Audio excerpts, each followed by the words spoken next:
Ok. Então, olha só, na semana passada nós.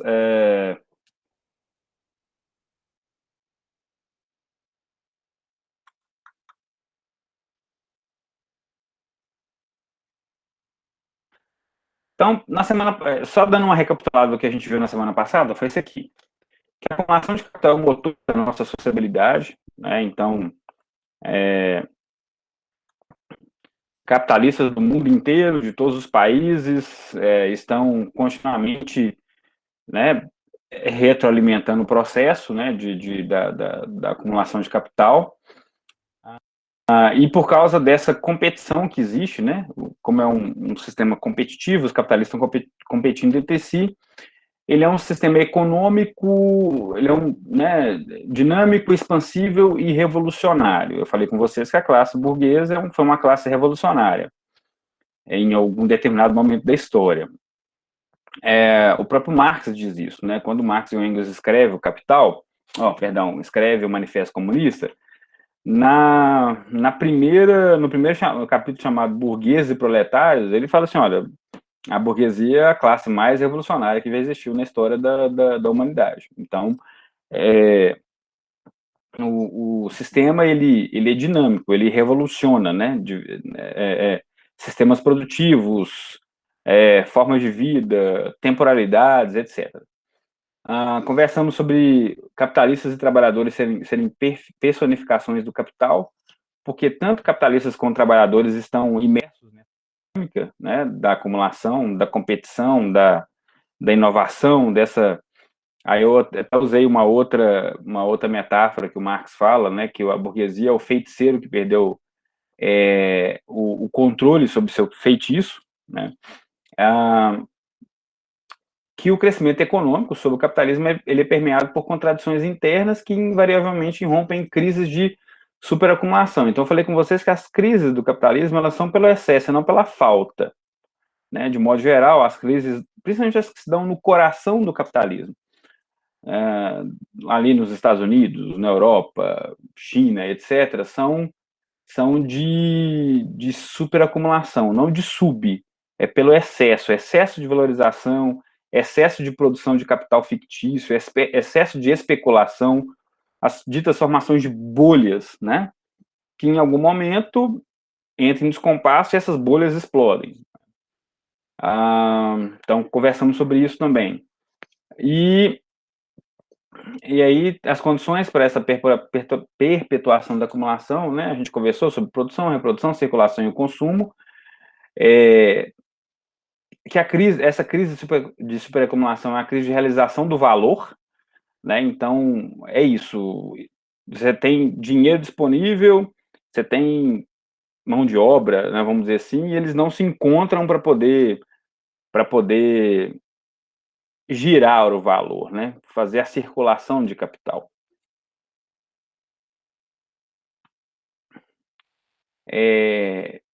E aí que as crises, quando elas irrompem, elas acabam sendo um processo de racionalização do capital, ou seja, ativos são destruídos, empregos são destruídos porque o emprego é destruído, às vezes uma inovação entra no lugar, enfim, a gente vai ler isso aqui daqui a pouco. E aí terminamos aqui, né? Falei assim, olha, a crise é um tipo de racionalização do capital, né? E o capitalista o capitalismo não resolve suas crises, ele empurra para frente no tempo e no espaço. E aí foi o que eu escrevi ali, que é intensificação e a expansão geográfica, o que eu estou chamando de produção capitalista do espaço. Então, resumindo, né, claro que isso é muita coisa, né? Nós vimos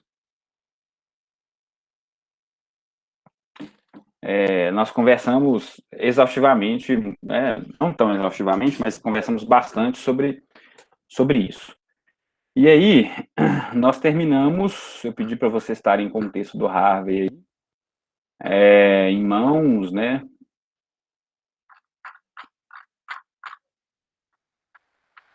E aí nós terminamos aqui.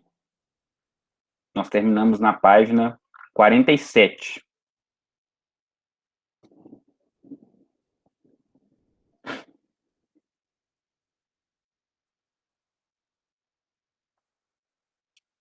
Tá chovendo aí em Ouro Preto, gente?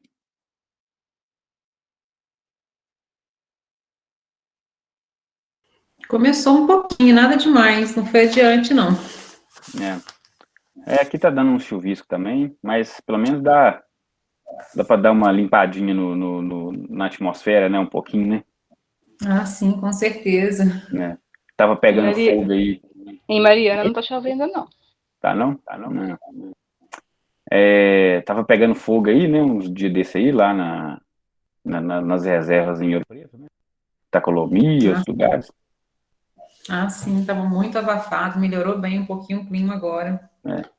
Na verdade, onde é que não tá chovendo, né? Ó, onde é que não tá chovendo? Onde é que não tá pegando fogo em Minas Gerais, né?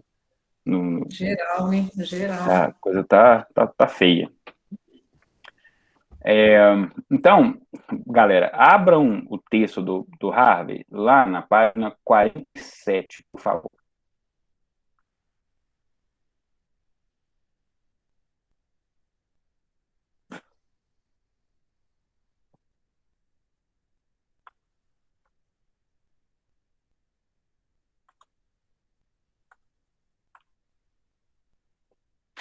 Todo mundo abriu? Ok?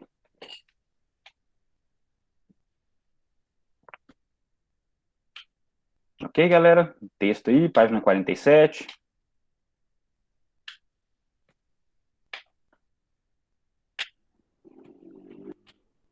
Só a Ariane que tá com texto, gente? Mais ninguém?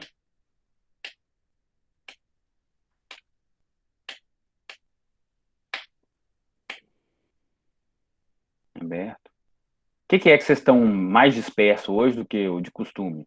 Menos participativo? O que é que tá acontecendo com vocês aí?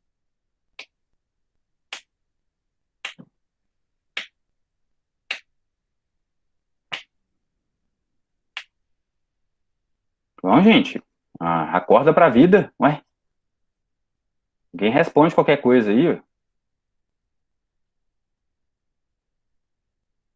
Porque já é difícil eu estar dando aula para Avatar aqui, né? E aí vocês não falam nada, não manifesta nada e fica mais difícil para mim, né? Eu tô aqui.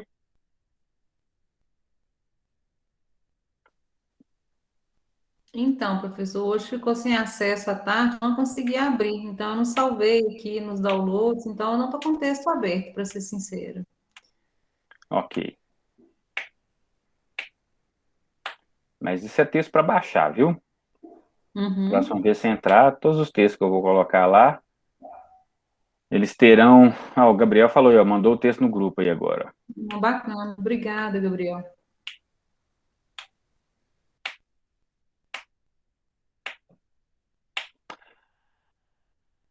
Galera, então vamos lá. Então prestem atenção aqui. Se, se as crises do capitalismo elas não se resolvem, né, é, assim, momentaneamente, elas precisam ser superadas, ok? E aí, basicamente é isso que acontece a cada rodada de crise. Você tem uma, você tem uma perda, obviamente, né? Você tem uma série de questões, né? De falências, de desemprego, de valor de mercado, de empresas, etc., fechamento de negócios. Mas depois a coisa ela engrena de novo. E aí a, o capitalismo ele é sempre assim, né? Ele é cíclico, né? Então ele tem momentos de expansão econômica, de crescimento econômico, e depois ele chega num patamar, ele chega numa crise, aí ele tem um momento de declínio, tal, né, de crises profundas, muitas vezes, igual a gente teve agora em 2008, e agora a gente teve agora por causa da Covid, e aí você chega num patamar é, lá mais baixo, depois ele ele se rearranja para um outro nível, para um outro patamar de acumulação. É isso que o Harvey está falando, né? A cada rodada de crise, é, sair da crise, mas não resolvê-la, né? Porque para você resolver as crises do capital, você tem que acabar com o capitalismo, basicamente é isso, né? Porque são questões que são processos que são inerentes ao sistema capitalista, inerentes, tá? Faz parte do sistema, faz parte da economia capitalista, faz parte da sociedade capitalista, né? Essas constantes crises de superacumulação, né? De descompasso entre o valor criado, o valor real, né? E o valor fictício, né? Então, isso é a constante das inovações que desempregam, etc, etc, tá?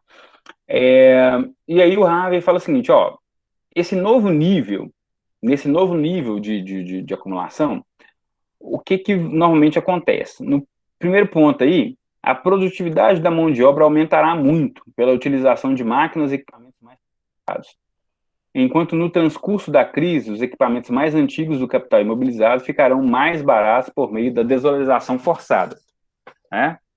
Isso, ok, isso, tranquilo. Tem alguma dúvida nisso aí? Sim, não?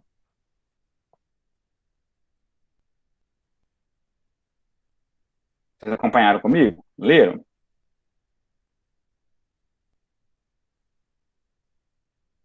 Para sair da crise, né, normalmente você cria uma inovação, cria alguma coisa que aumenta a produtividade do trabalho. É isso que o Harvey está falando, né?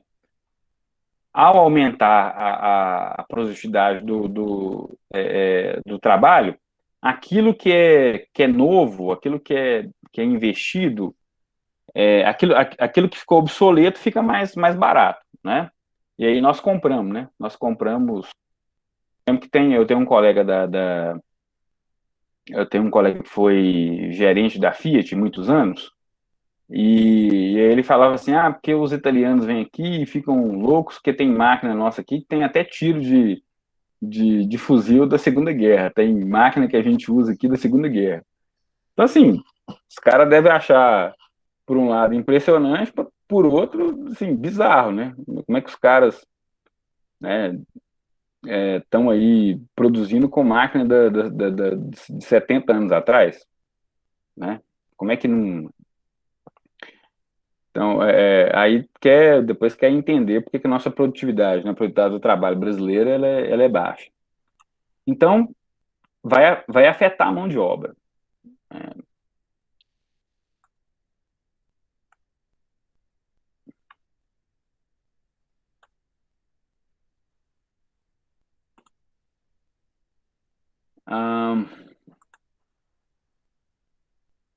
Então, por exemplo,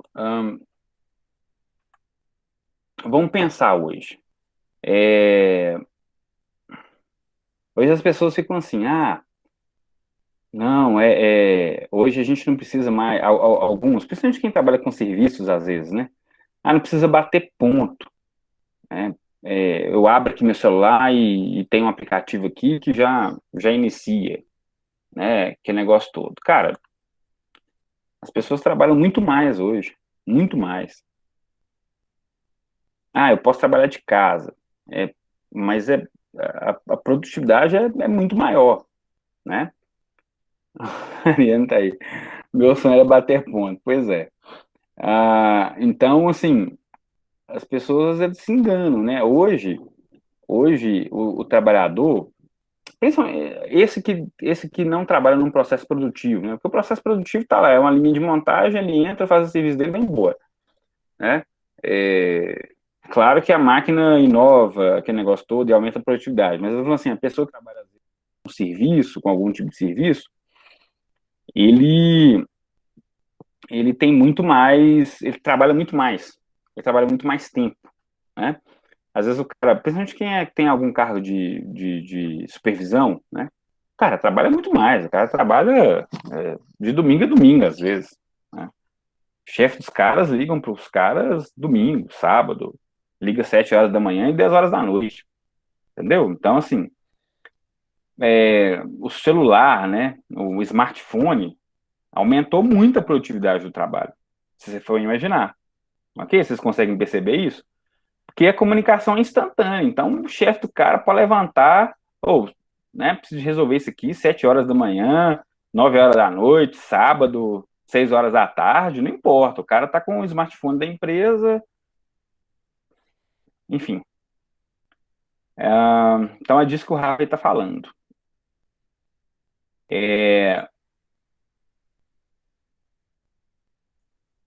Pode falar, Guilherme.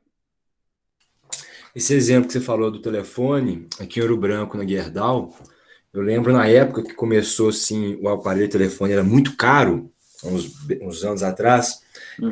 alguns supervisores ganhavam da empresa o celular.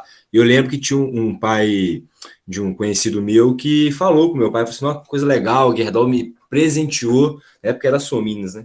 Me presenteou com o telefone. Meu pai falou com ele desse jeito, falou assim, filho, a partir de agora você não tem mais final de semana, porque você é engenheiro na empresa. Então você vai ter o tempo inteiro ligação e chamada deles para resolver problema. E foi dito e feito. Ele falou que ficou tipo assim uns 6 meses com o telefone e os finais de semana, à noite, qualquer horário, os chefes dele na Gerdau mesmo já ligavam para saber como é que estava o processo produtivo do aço, o que eles estavam fazendo. Isso aí, tipo assim, há uns 15 anos atrás, mais ou menos, pode-se dizer.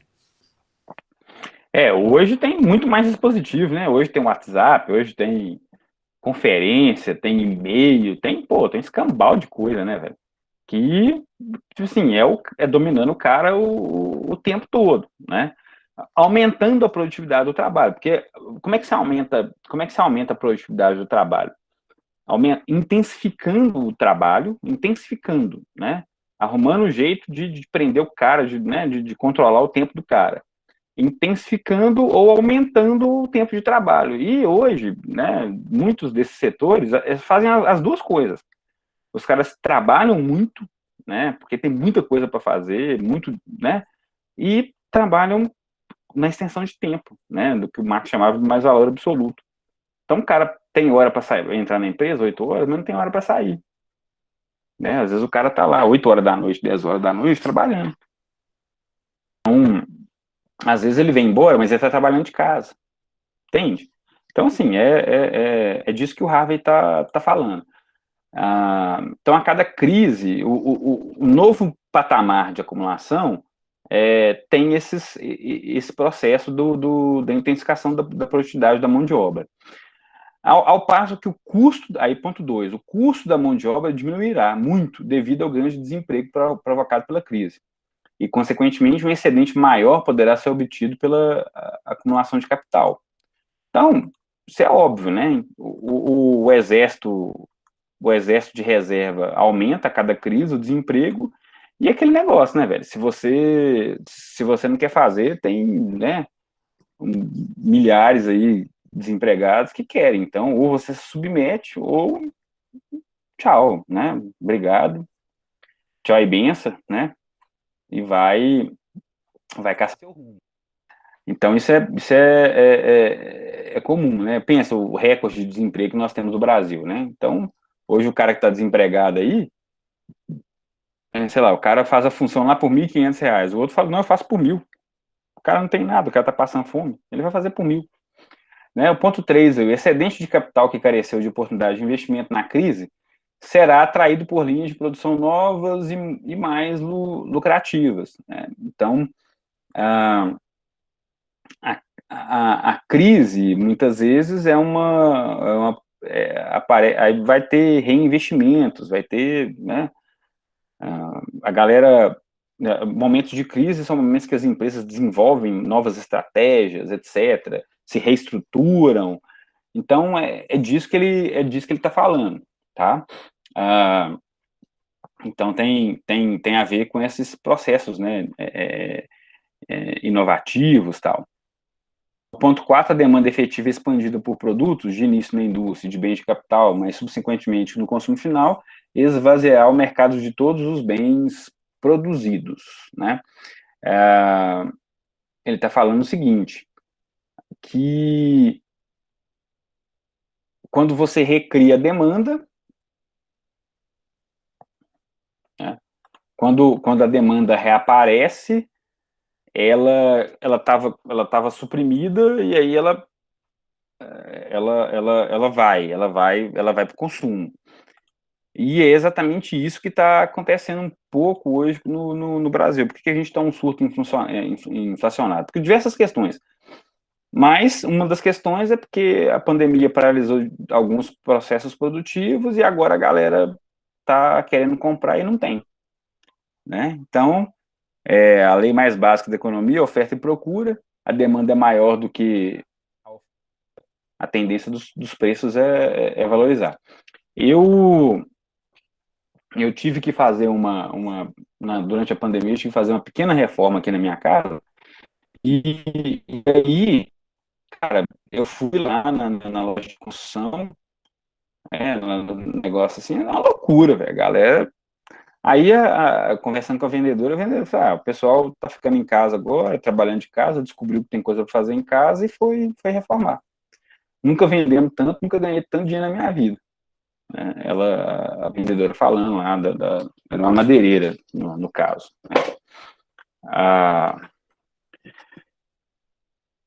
Então, tem, assim, né, na volta da crise agora, né, as pessoas, quem não se fudeu com ela, tem grana, né, e vai atrás, e vai comprar. Então, isso. Tem a crise, o passo seguinte, o patamar, o novo nível, né, da acumulação, normalmente tem essas características. E aí o Harvey continua, né? Aí lá no finalzinho, lá no ponto 1, o capital, ele vai penetrar em outras esferas de atividade que, assim, às vezes ele não tinha tanto interesse, mas ele vai passar a ter, né? Por exemplo, o que a gente está vendo hoje? Ouro Preto está vivendo aí o caso da Saneouro, por exemplo, né? Que é uma privatização da distribuição da água, né? O Parque do Itacolomi, junto com outros parques estaduais, vão ser privatizados, vão ser entregues à concessão, né, à iniciativa privada por 40 anos. O capital ele vai fluir, ele vai demandar, quer dizer, ele vai à caça, né? Ele vai à procura de outras fontes de rentabilidade, né? Outras fontes de investimento. Então, coisas que outrora não eram tão valorizadas ou não eram tão procuradas passam a ser, né? A lógica da acumulação, a expansão capitalista vai tornando tudo em mercadoria. Né? Aquilo que não era passa a ser. Vocês estão ok? Vocês estão compreendendo? Sim? Ok? Beleza. E aí o Haber continua. A criação de novos produtos também precisa de criar novos desejos. Então, constantemente o capitalismo está criando novos desejos. E como é que ele faz isso? Propaganda, né? Marketing, o tempo todo. Então, lançou um novo produto na praça, ele precisa, né? Ele precisa de vender. Então, tem que colocar na cabeça do povo que eles precisam daquela economia, né? Quer dizer, daquela mercadoria, né? Então, precisa do smartphone mais potente, que tire mais fotos, etc, etc. Mesmo que a pessoa mal tire foto, ou aquele negócio todo assim, mas ela é convencida de que ela precisa, né? Não, agora um novo estilo de vida, a galera tá andando de bicicleta. Aí a pessoa é convencida que ela tem que andar de bicicleta, e ela não vai comprar qualquer bicicleta, né? Porque para fazer trilha, para andar muito, precisa, a bicicleta não pode ser pesada, então o pedal tem que ser assim, o quadro tem que ser de tal coisa, porque ele é mais leve, e aí o guidão precisa de ser de tal coisa, e aí ela vai e paga 5.000 numa bicicleta, né? Ela ganha 1.500, mas ela paga 5.000, enfim, né? Pode falar, Guilherme. A validade também dos produtos também Sim, encaixa no que você está falando? sim, Porque hoje tudo tem obsolescência validade, né? planejada, né? Hã? É, isso mesmo. É, sim, com certeza, né? Ah, tornar os produtos obsoletos mais rapidamente, né? Então, e tem a ver com isso, tem essa criação de desejos mesmo, né? Então, nossa, essa capinha do meu celular tá paia, eu preciso de outra, né? 3, 4, cada dia eu ando com uma. Ah, enfim, tudo que você possa imaginar, né, que às vezes as pessoas não precisam, mas tem em casa, é porque ela foi convencida pela propaganda, pelo marketing, né? Pelo desejo, né? Pela ideia do desejo que, né, a publicidade, a propaganda e o marketing coloca né, na mente da pessoa. Então, disso que o Harvey está falando também. E aí ele fala da questão populacional, que a gente não precisa falar aqui, e aí no ponto 4 ele fala da expansão geográfica, e aqui entra o ponto principal que eu queria trabalhar com vocês, tá? O que acontece? O que acontece? Eu coloquei, ó, intensificação e expansão geográfica, produção capitalista do espaço. Como é que se dá isso? De crise, o capitalismo ele precisa abrir novos espaços de acumulação.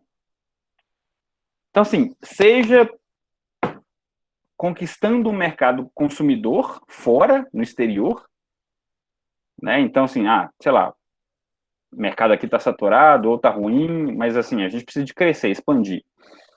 Então, vamos caçar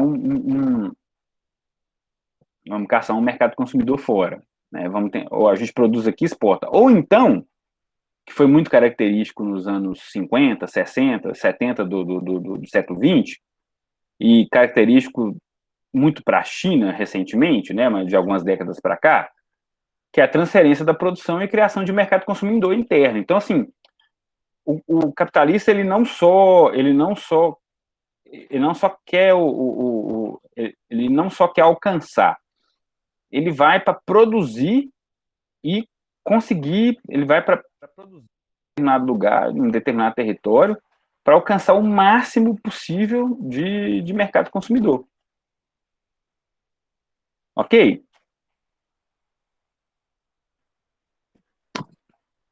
Vocês estão me entendendo? Isso, então, veja só, isso é o que os economistas chamam de investimento econômico direto. É uma sigla, IED. O que é o tal do investimento econômico direto? São as empresas multinacionais que abrem filiais, abrem, né, filiais suas em outros territórios para produzir e poder ganhar o mercado consumidor a partir do território, né? Então, a acumulação de capital, ela precisa constantemente expandir, criar mais territórios, ganhar mais territórios, seja produzindo num país e exportando para o outro, seja levando a própria empresa, né, levando o processo produtivo, ou a própria empresa, ou o próprio serviço, para aquele país, para a partir dele ganhar o território, né? Se o capitalismo ele precisa de superar seus momentos de crise expandindo, né? Então, por isso que eu falei assim, ele não supera, ele não resolve suas crises, ele empurra para frente, no tempo e no espaço, ele tenta ganhar mais mercado, abrir novos espaços de acumulação. Ok?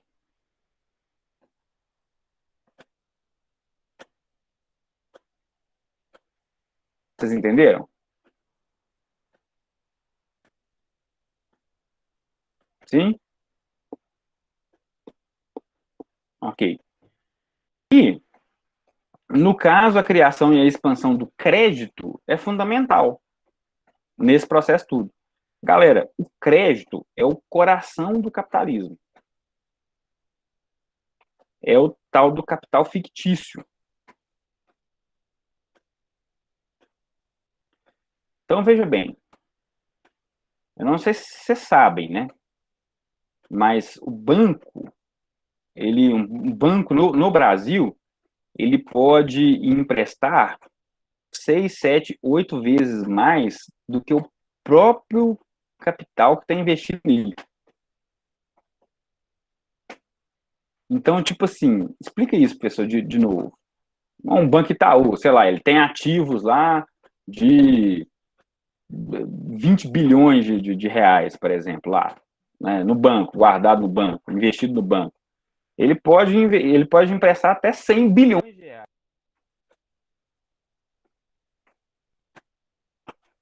Mas como assim, professor? Porque o dinheiro não tem lastro, então o capital fictício ele não precisa ter laço com a realidade.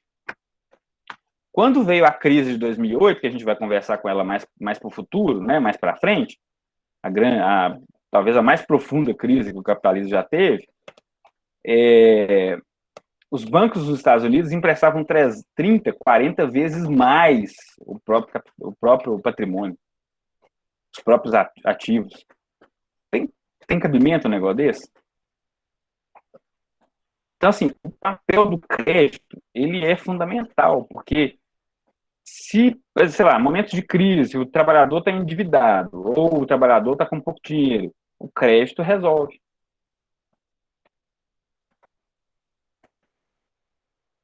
Não existe capitalismo sem crédito. Sem criação, expansão, sem oportunidade de crédito, sem fornecimento de crédito.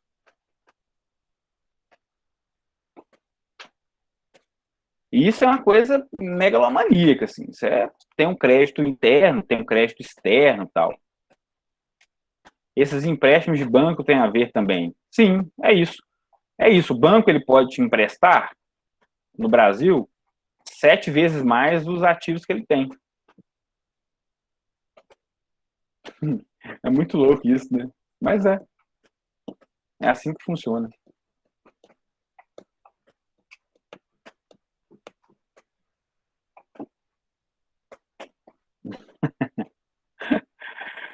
É o papel do banco. O banco vai, porque ele ganha nos juros, né? Esses juros exorbitantes que a gente ganha, que a gente paga, né? Por exemplo, como é que o banco, gente, ser banqueiro é a melhor coisa do mundo. O cara pega o dinheiro que não é dele, o dinheiro que está lá investido na poupança, na aplicação no banco, ele pega o seu dinheiro, o meu dinheiro, empresta para o outro, né? Te remunera a mixaria e cobra juros exorbitantes do sujeito. Ele te remunera na poupança lá 0,5% ao mês e empresta no cheque especial para o cara em 13% ao mês. É assim que funciona.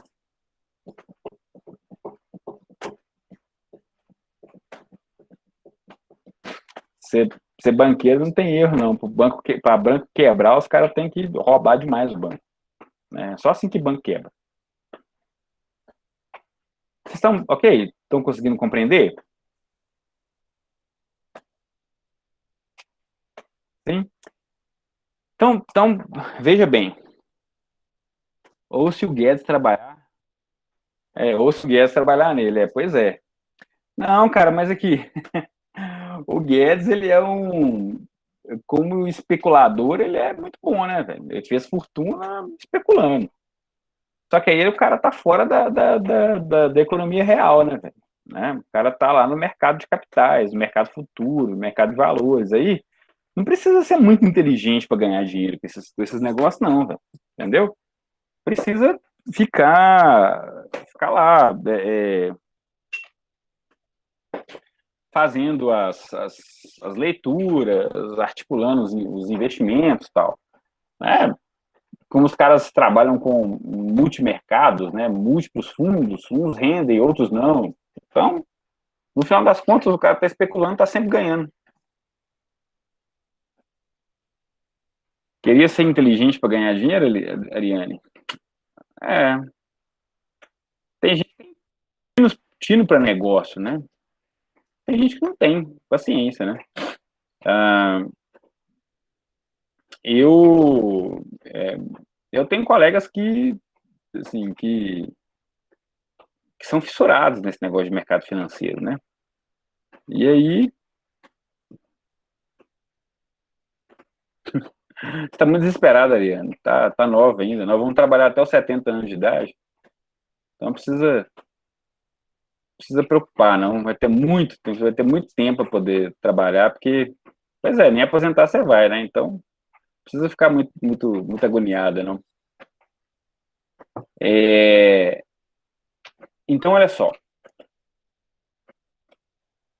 Então, o que a gente está falando? A gente está falando assim, olha, o capitalismo não resolve as suas crises, ele empurra para frente, no tempo e no espaço, tá?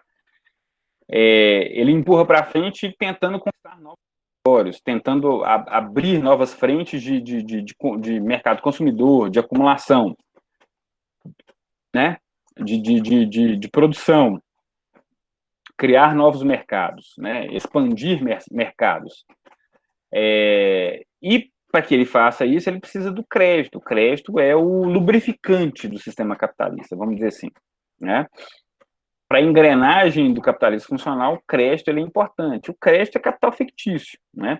E o capital fictício não necessariamente ele tem pé na realidade, né? Então, quando a gente lê essas relações, assim, tipo, a produção de riqueza real, sei lá, 10 trilhões, riqueza que está circulando nas bolsas de valores, etc, etc. 200 tri, 20 vezes mais. Entendeu? Não tem pé com a realidade. O capital fictício não necessariamente ele tem pé com a realidade. Sim, vai dar para entrar muito nessas questões, mas tem a ver com o futuro, tem a ver com o mercado de capitais, mercado de papéis, né? Tem a ver com uma aposta, uma expectativa no futuro, né? Eu vou comprar um determinado papel, aí ele se valoriza na expectativa, aí chega lá, a expectativa não se realiza, ele desvaloriza, e assim vai, indefinidamente, né? Esse processo, essa loucura. Mas o que é mais genial nesse artigo do Harvey é justamente quando ele vira e fala assim, olha, a gente precisa pensar como é que a acumulação de capital se relaciona com o espaço. É o que ele vai fazer a partir da página 49. Ele fala assim, então, assim, olha, como é que a acumulação de capital se relaciona diretamente com a produção de estruturas espaciais? Produção do espaço. E aí, meus caros, é genial, assim, no final das contas. Esse é um texto clássico dele, é um texto muito importante, esse texto que a gente está lendo. E aí ele vai falar assim, olha, o capital ele precisa cada vez mais superar as barreiras espaciais. Cada vez mais ele precisa acelerar a realização do valor, vamos dizer assim, a mercadoria ser produzida e ser vendida, né? Então, aí tem uma passagem lá do Marx, que o Harvey cita, que está lá na página 50, uma passagem do Marx, eu não lembro onde é que está, mas tá deve ser nos Grundrisse. Ele vira e fala assim, ó, quanto mais a produção vier a se basear no valor de troca, tão mais importante se tornam as condições físicas da troca, os meios de comunicação e transporte, né, para os custos de circulação. Por sua natureza, o capital se impulsiona além de todas as barreiras espaciais. Assim, a criação das condições físicas de troca torna-se uma necessidade extraordinária para isso. O que o Harvey, daqui que o Marx está falando, né, de certa forma, que o Harvey está expandindo? Para o capital superar o espaço pelo tempo, para o capital tornar a realização do valor cada vez mais rápido, para o capitalista poder produzir uma mercadoria, ela ser vendida o mais rápido possível, chegar na mão do cliente o mais rápido possível, só tem um jeito: produzir no espaço. produzindo estruturas físicas e sociais. O que significa isso, professor? Estradas, aeroportos, portos, redes de comunicação, de telefonia, de internet. Pensa, toda a estrutura comunicacional, toda a estrutura viária, toda a estrutura ferroviária, hidroviária, toda essa estrutura de logística, né, de avião, etc., de tudo. Tudo isso cada vez mais tem que se expandir, cada vez mais tem que se sofisticar, cada vez mais precisa de um investimento nisso para que a circulação de capital aconteça de uma forma acelerada. Então, se o capital, para ficar superando os seus momentos de crise, ele precisa superar o espaço pelo tempo, ele precisa superar as barreiras espaciais, ele só faz isso construindo espaço, construindo as estruturas físicas e sociais. Não tem outro jeito. Ele tem que imobilizar, ele tem que produzir espaço para poder superar o espaço pelo tempo. Vocês entenderam isso?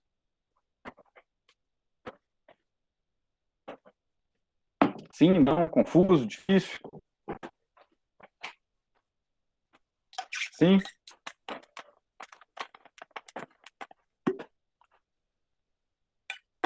Mais ou menos. Então, olha só, vamos lá, vamos repetir, vamos pensar de novo. Olha só.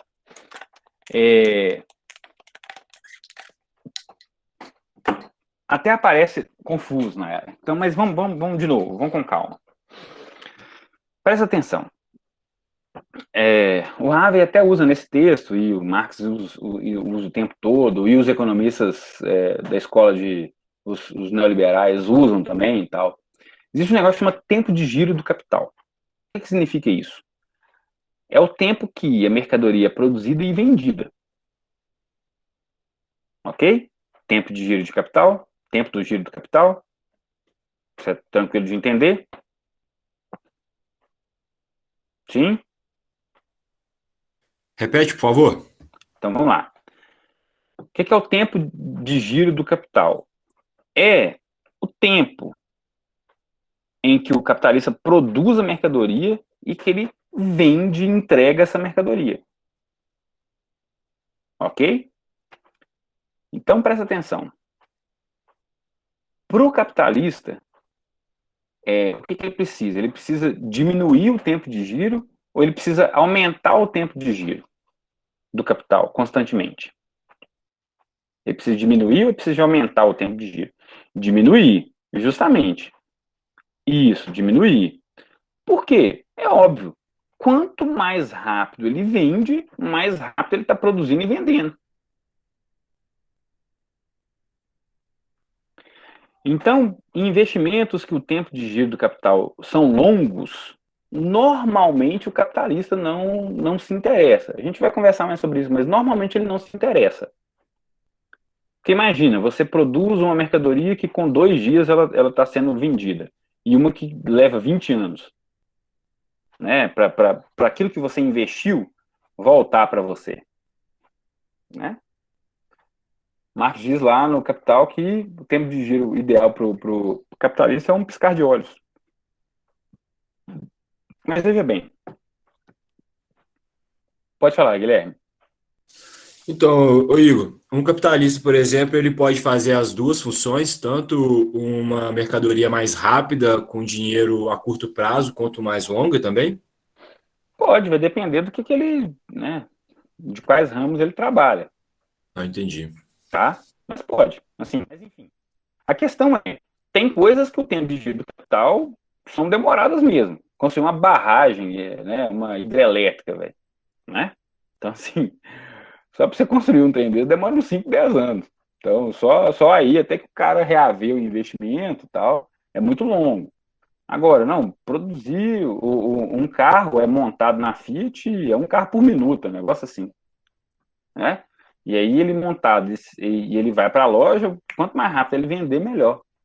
Então, quanto mais rápido girar, né, girar a mercadoria, a produção, quanto mais rápido circular o capital no circuito que ele tem que circular, mas é um investimento que vai trazer o dobro do lucro, né, Ariane? Depende, Ariane. Não, sim, vai trazer. Vai trazer, mas eu só dei um exemplo de uma coisa que é muito grande e que demora o tempo para investir, tá?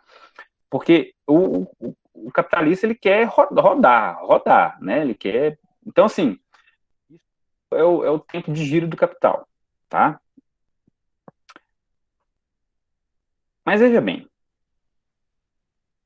para que possa haver essa aceleração, né, do tempo do giro do capital, dessa rotação, dessa produção e desse consumo, né, produzir aqui e vender ali, cada vez mais que o capitalista quer acelerar esse processo, o que ele tem que fazer, né? O sistema capitalista, né? Os capitalistas, daqui a pouco entra o Estado na confusão, aí vocês vão entender por que eu estou segurando. Mas, objetivamente, tem que criar as estruturas físicas e sociais, tem que produzir espaço, velho. Tem que produzir espaço. Tem que criar as estruturas espaciais.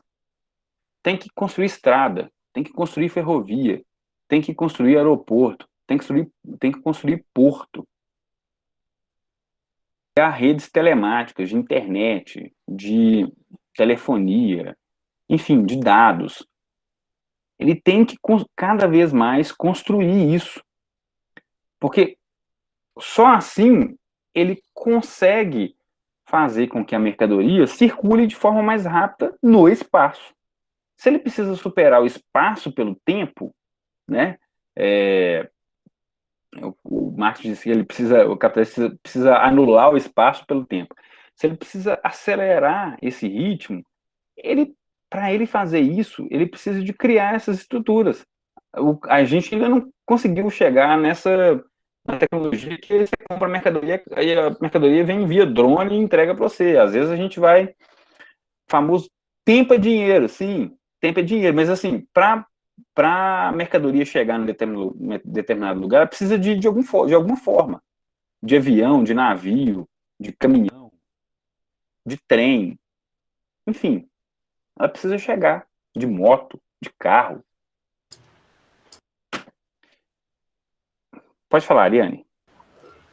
É que você tava falando aí de, tipo assim, que eu falei tempo é dinheiro, e você disse que eles falam, tipo assim, prezam por quanto mais rápido a mercadoria chegar, né? Uhum. É igual, tipo assim, tem alguns sites que você vai procurar produto, e é tipo assim, direto, querendo ou não, você vai comprar alguma coisa, você pede uma indicação e tudo mais.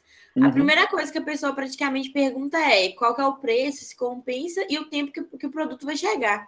Uhum. Então, assim, é igual essas empresas estrangeiras, né, chineses e tudo mais.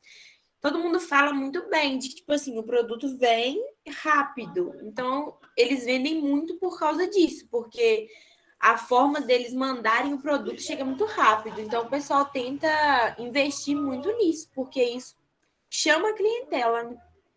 Sim, inovar na logística, inovar nesse processo todo é fundamental. Eu estava lendo um artigo da Amazon lá nos Estados Unidos, lá. Cara, a Amazon, ela investiu lá pesado, lá, tipo, 100 bilhões de dólares ano passado, um negócio assim, no sistema de entregas dela, porque tem lugares lá que ela entrega no mesmo dia. Então, o cara compra de manhã, de tarde, já chegou na mercadoria na mão do cara. Olha só que coisa absurda, entendeu? Mas, para fazer isso, Mercado Livre tá assim, interessante. Então, veja bem, mas para que isso aconteça, por exemplo, sim, para que isso aconteça, o que você precisa ter? Você precisa ter estrada. O carro, né? O caminhão, o negócio tem que chegar. Né? Precisa vir, tecnológico precisa vir rápido, vem de avião, ou então não, vem aqueles navios gigantes de container, zilhões de toneladas de produto, tal, e aí você tem toda uma logística, mas você precisa de ter ferrovia, você precisa de ter rodovia. Vocês estão entendendo? Você precisa de ter espaço, você precisa ter as estruturas físicas espaciais boas para poder circular, para as inovações acontecerem. Né? Vocês estão entendendo? Então, o capitalista, né, no capitalismo, só supera o espaço pelo tempo produzindo espaço, construindo estruturas físicas e espaciais. É o que eu coloquei aí, ó. O investimento na produção de espaço para acomodar momentos da acumulação. Ok?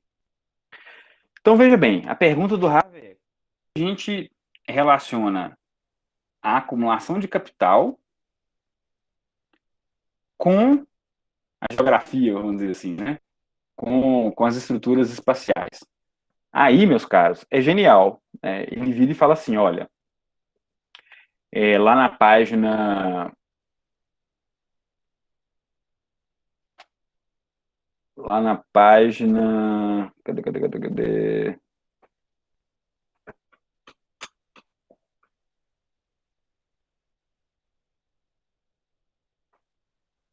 Lá na página... Todo mundo vai lá na página, por favor, 53. Página 53. Ok, página 53?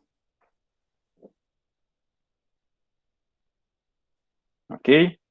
Aí, ó, no terceiro parágrafo aí, o Harvey fala assim: uma estrutura espacial diferente com a ascensão do capitalismo não é um processo livre de contradições.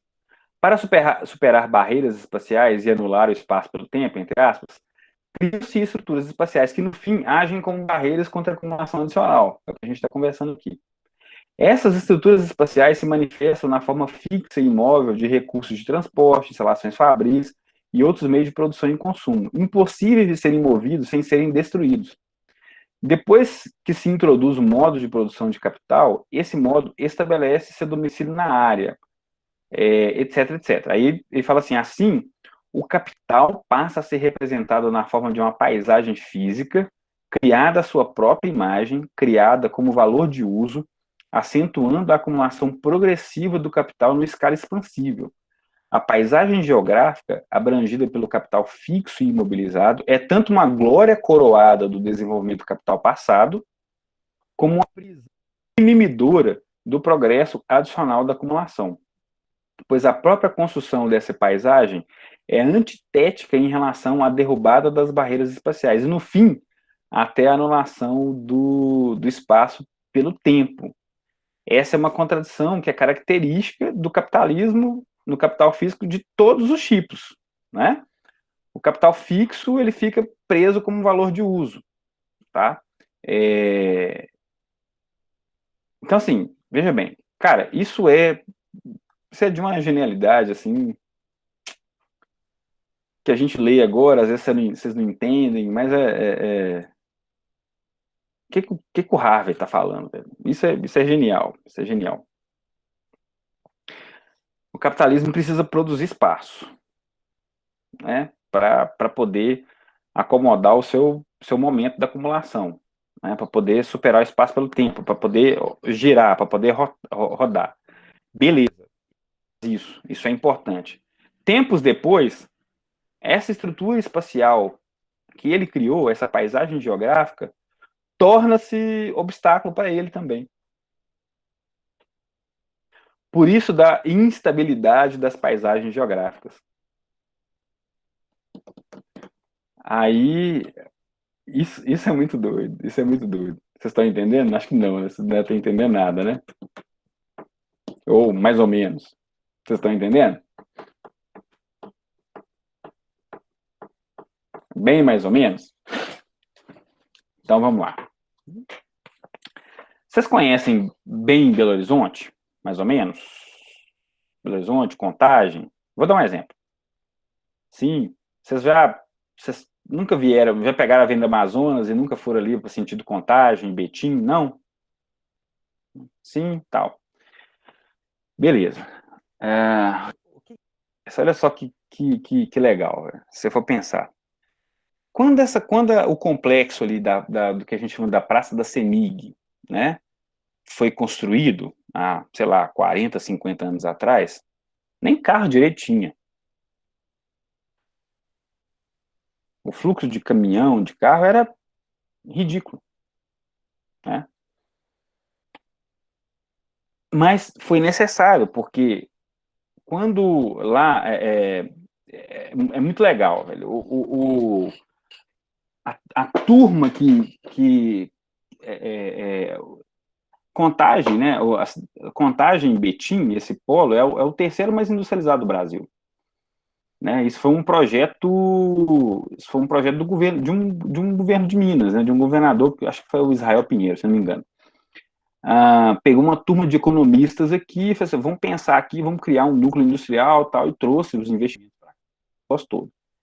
E aí criou a estrutura, né? Criou essa infraestrutura. E aí criou-se a 381, que começa aqui em Contagem, né, Belo Horizonte Contagem, e vai parar lá em São Paulo. Quando essas estruturas foram construídas há 50 anos atrás, elas eram, cara, sensacionais, etc. Hoje é um gargalo desgramado. É um gargalo. Por quê? Porque trânsito intenso, as vias são estreitas, são só 2 vias. Betim é a terceira maior cidade de Minas Gerais, Contagem acho que é a quinta. O fluxo para Belo Horizonte é intenso, e vice-versa. E aquilo que há 50 anos atrás era a glória da paisagem capitalista, né? A glória do investimento que precisava ser feito, hoje virou um gargalo, hoje virou uma jaula. Ok? Vocês estão entendendo?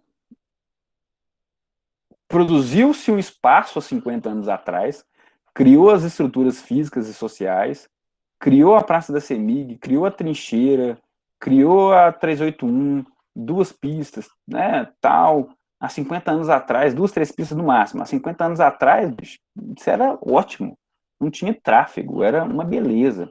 Estava começando. Hoje é uma desgraça, né? Tá, isso. Ouro Preto também, mas Ouro Preto foi abandonado. Mas é tipo isso. Ouro Preto é um pouco diferente. A gente pode conversar, mas assim, a dinâmica aqui. Ouro Preto foi planejado para carro de boi. Obrigado. Obrigado, Ariane. Sim, é isso. Não, eu sei. Mas é porque Ouro Preto é uma cidade medieval, né? Então, eu tô falando que eu peguei o exemplo de Belo Horizonte, que a cidade industrial e a 381 ali, tal, a trincheira da Praça da CEMIG, ela foi construída já grande na época grande, espaçosa, já pensando no fluxo, né, da industrialização, do escoamento, etc. Né? Isso há 50 anos atrás, ótimo. Hoje, um caos.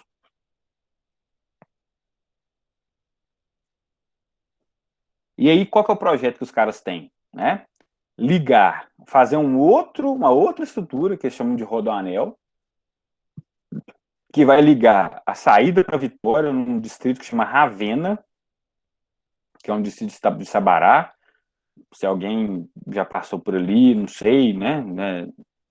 Perto da ponte do Rio das Velhas ali, criar um rodoanel que vai por fora, no eixo norte, pegar os municípios de Sabará, Vespasiano, Jaboticatubas, Esmeraldas e sair lá em Betim. Para quê? Para sair do anel rodoviário, para sair da Praça da CEMIG, para poder superar o espaço pelo tempo.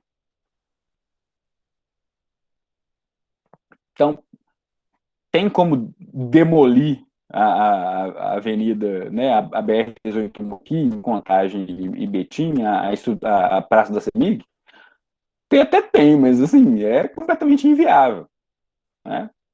Então, se a gente tem espaço em outro lugar, vamos construir uma rodovia ampla, enorme, tal, de trocentas pistas, coisa nova, para o pau quebrar.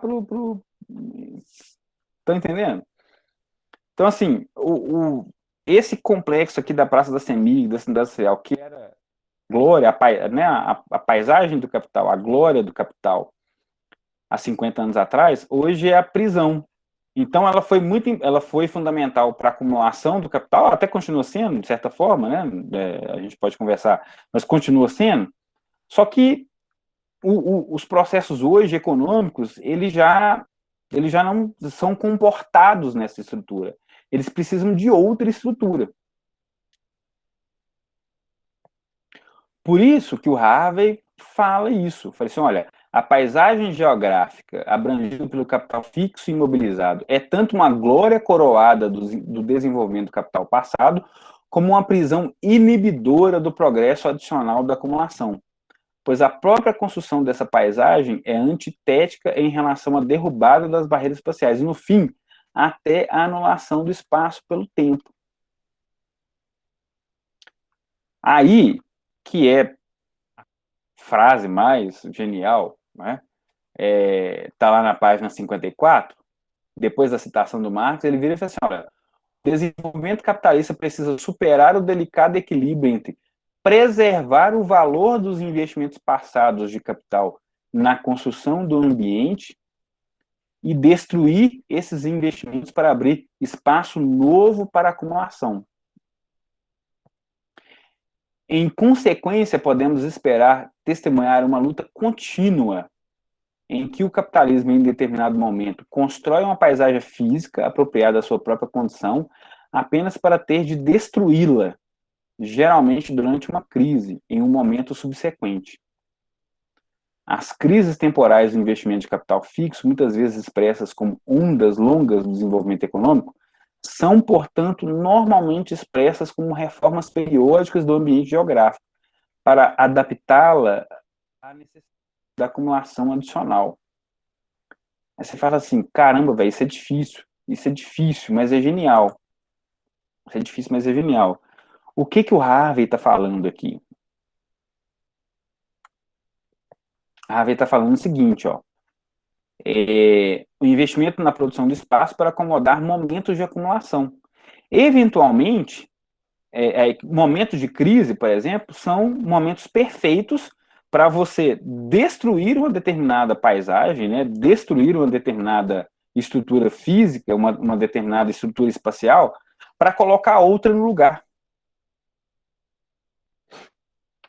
Aí lembra que eu falei assim, ó, o capital ele não resolve suas crises, ele empurra para frente, não tem espaço. O que significa isso? Que momentos de crise normalmente são procedidas, são prosseguidas de investimentos em capital fixo, investimentos em produção de espaço. Veja bem, olha o capitalismo está em crise desde 2008. A plataforma por exemplo, do Biden lá nos Estados Unidos é um amplo e imenso programa de construção de infraestrutura. Mas a requalificação das estruturas que estão hoje cada vez mais em infraestrutura verde, em infraestruturas sustentáveis. O pacote da Europa, quando veio a crise de 2008, que negócio... A crise agora da Covid, ano passado, a União Europeia lançou um pacote de ajuda para os países que acelera os processos de reconfiguração das estruturas em uma economia mais verde, uma economia mais sustentável, ou seja, trocar as estruturas, por exemplo, de geração de energia baseada no petróleo em energia limpa. O que significa isso? É destruir o que está posto e construir outra coisa no lugar. Isso gera um volume de investimento cabuloso, né? A China, que hoje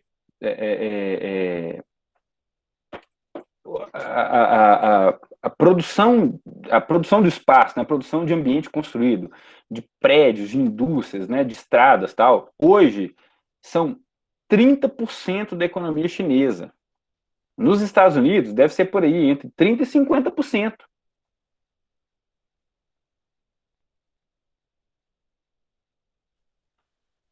O capitalismo sobrevive produzindo espaço. Essa é a tese do Lefebvre, inclusive. Ele escreveu um livro chamado A Sobrevivência do Capitalismo. Mas a gente vai ver isso com mais calma depois. Vocês estão me entendendo, gente? Então, presta atenção. Cada momento de crise, a gente vai ver isso de uma forma mais prática quando a gente for estudar o keynesianismo e o fordismo, né, a partir da aula que vem. Eu vou colocar o texto lá no Moodle. Cada momento de crise, né, o capital, uma das formas do capital sair desses momentos da crise é investir no imobiliário. Investir em novas estradas, em novos portos, em novos aeroportos, destruir alguma coisa e levantar outra coisa no lugar, né? Enfim, de todas as formas, seja via Estado, seja via capital privado mesmo.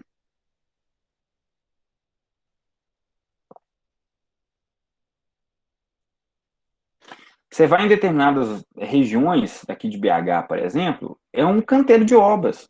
Por quê? Os caras compram lá pequenos prédios, pequenas casas, destrói para construir edifício de luxo, por exemplo, na Zona Sul. Entre Ouro Preto e Mariana, entre Ouro Preto e Itabirito, vão lançar agora um loteamento que é dos Inconfidentes lá, que é de alto luxo. Então, veja bem, dominar o espaço, dominar porções do espaço, produzir espaço, isso tem diversas dimensões. Mas veja bem, tem a dimensão essencial que o capitalismo precisa produzir espaço para poder, né, girar o seu tempo, né, acelerar o seu tempo de rotação do capital, de produção e distribuição de mercadorias. Esse é um ponto importante. O segundo ponto importante é que essa produção espacial, essa produção da paisagem geográfica, ela é também usada muito em momentos para superação da crise, para absorver. E aí, o que o Harvey está falando? Por isso que a paisagem geográfica sobre o capitalismo, existe uma tensão, existe sempre uma tensão dialética entre preservar aquilo que o capitalismo construiu há um tempo atrás, né, e destruir tudo, ou requalificar, etc., enfim, para acomodar um outro momento de acumulação. Seja ele vindo de uma crise, seja ele de um momento de expansão do capitalismo mesmo, do capital, uma expansão. Por isso que eu coloquei ali, o investimento na produção do espaço para acomodar momentos de acumulação. Ficou claro, mais ou menos? Sim, não? É difícil, né?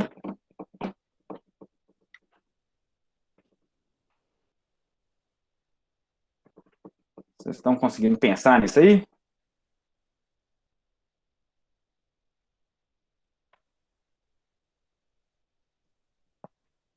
Sim, não? Estão vivos?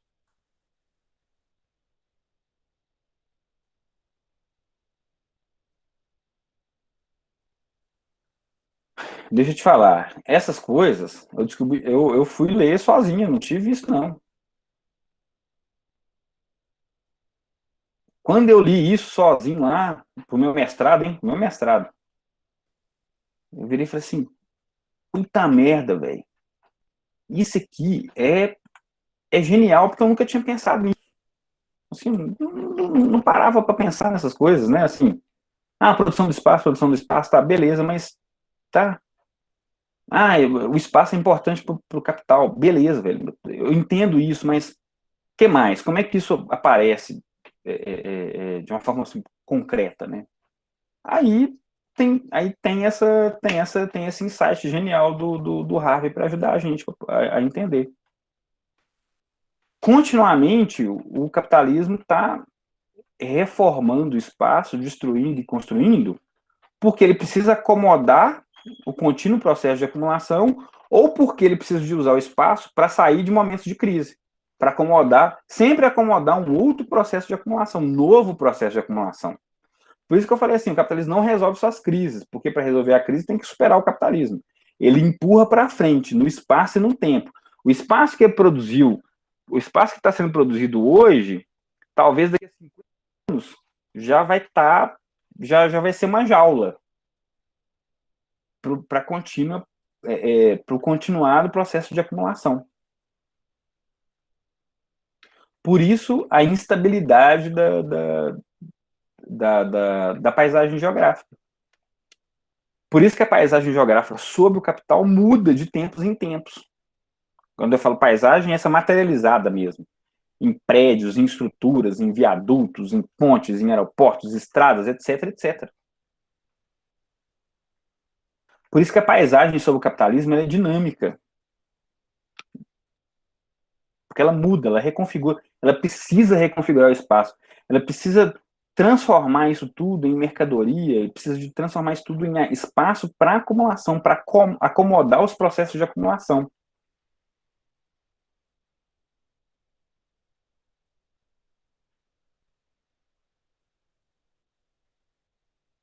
Compreendem? Tem que ler depois, tem que ler com calma. Essas passagens que eu li, vocês têm que pegar ali e ler de novo. Esse capítulo, especificamente o capítulo. Esquece, não precisa gastar tempo lá quando ele vai falar do imperialismo, não, tá? Isso aí é outros 500. Agora, esse capítulo aqui, que ele está falando, ó, as relações de transporte, a integração espacial e a anulação do espaço pelo tempo, cara, isso vocês têm que ler isso aí e reler.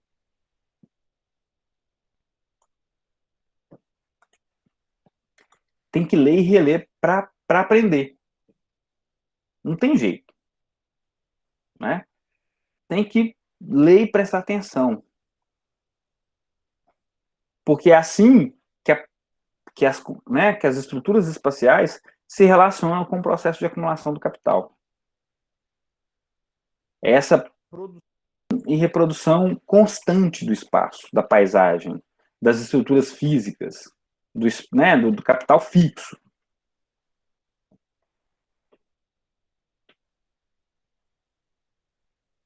Entenderam, gente? Pode perguntar. Pode perguntar, por favor. Pergunta qualquer coisa aí. Oi. Você falou assim que eles estão sempre construindo, sempre, né, o capital está sempre construindo coisas novas. Sim. Eu não entendi direito, mas assim, se, por exemplo, igual tem uma comunidade aqui no BH que eles refizeram esse espaço, né, por causa da enchente do Córrego do Onça, se eu não me engano. Isso também seria um processo para reestruturar, assim, para continuar propagando o capital? Sim, mesmo que seja uma obra social, se ele está reconstruindo alguma infraestrutura aí que foi perdida ou melhorando alguma coisa, tem gente que está ganhando dinheiro com isso, entende? Né? A indústria do imobiliário está ganhando dinheiro com isso, de alguma forma.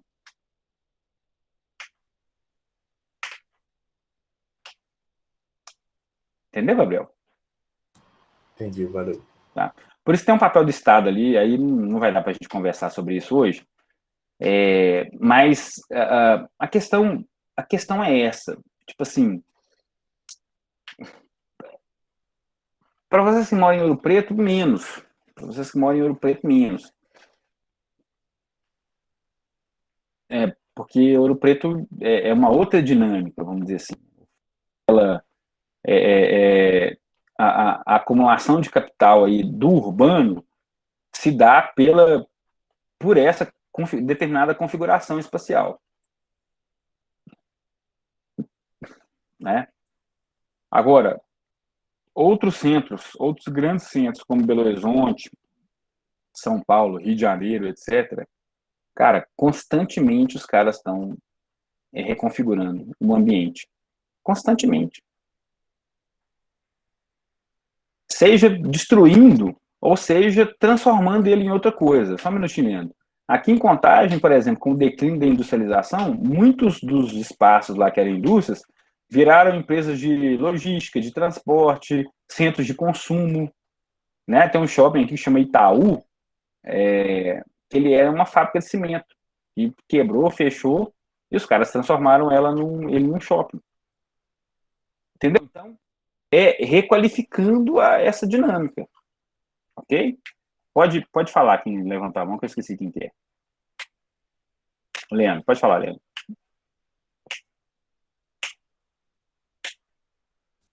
Ô Igor, na verdade, você acabou respondendo aí que a diferença de Ouro Preto para esses grandes centros são isso aí.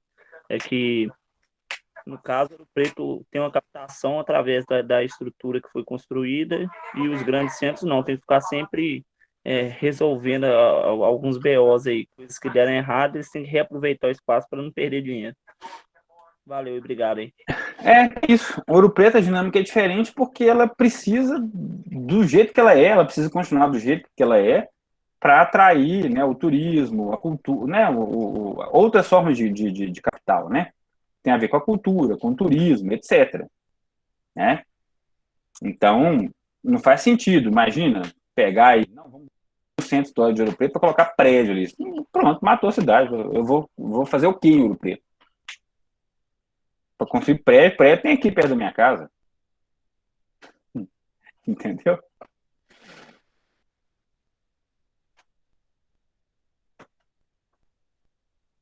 Sim. Vamos meter asfalto aí em Ouro Preto todo, né? Então é isso, gente. É isso. Tudo bem. Então, veja só, eu vou colocar um outro texto, que é para a semana que vem, lá E aí, em algum momento aí, a gente vai ter que fazer alguma atividade, tá? Para esses dias. Então, entrem lá na página lá de vocês, da Geografia Econômica no Moodle, que em algum momento vai aparecer alguma coisa lá. Pode falar, Guilherme? Oi, Igor, no dia 11, véspera de feriado, vai ter aula? Normal. Normal, mas você pensa em colocar essa atividade nessa época, não, né? Não. Ah, não, beleza, então, porque eu não vou estar presente, não, só para saber mesmo. Beleza. Para ficar tranquilo. Valeu. Tranquilo, beleza. Não sou esse tipo de professor doido, não. Hã? Eu também, nessa data, eu tenho que viajar a trabalho, eu vou ter que ir para Pimenta, eu fico em reunião e aí fica arrebentado. Tranquilo. Beleza, mas é dia letivo, gente, não tem como emendar, não. Eu não vou emendar, vou ficar aqui, todo mundo tem que estudar. Se eu vou sofrer, vocês têm que sofrer junto comigo.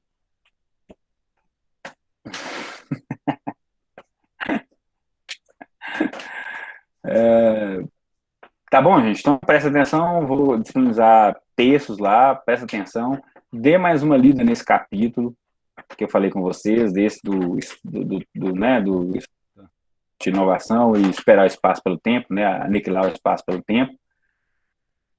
Porque essas sacadas do Harvey são das coisas mais geniais que algum geógrafo já escreveu nos últimos anos, tá? Nos últimos 50 anos. Né? Esses textos eles são influentes demais à conta. Isso criou uma geração de geógrafos para, né, refletindo, raciocinando sobre essa dinâmica. Né? Então, Harvey e o Lefebvre são autores, de fato, fundamentais, porque eles foram os primeiros a pensar sobre essas coisas. Ok? Vamos encerrar por aqui, porque não tem mais o que falar, não. Se vocês não têm mais dúvida, é isso, tá?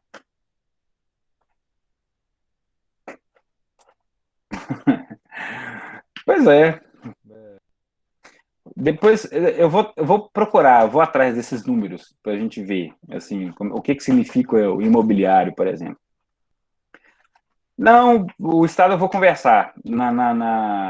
Porque o que a gente vai estudar agora? Nós vamos estudar o ciclo, nós vamos estudar a crise de 29 e o keynesianismo e fordismo. Aí aí que entra a questão do Estado com mais força, tá? E aí a gente vai pensar sobre esse papel do Estado que eu coloquei ali né, que está ali no slide, tá?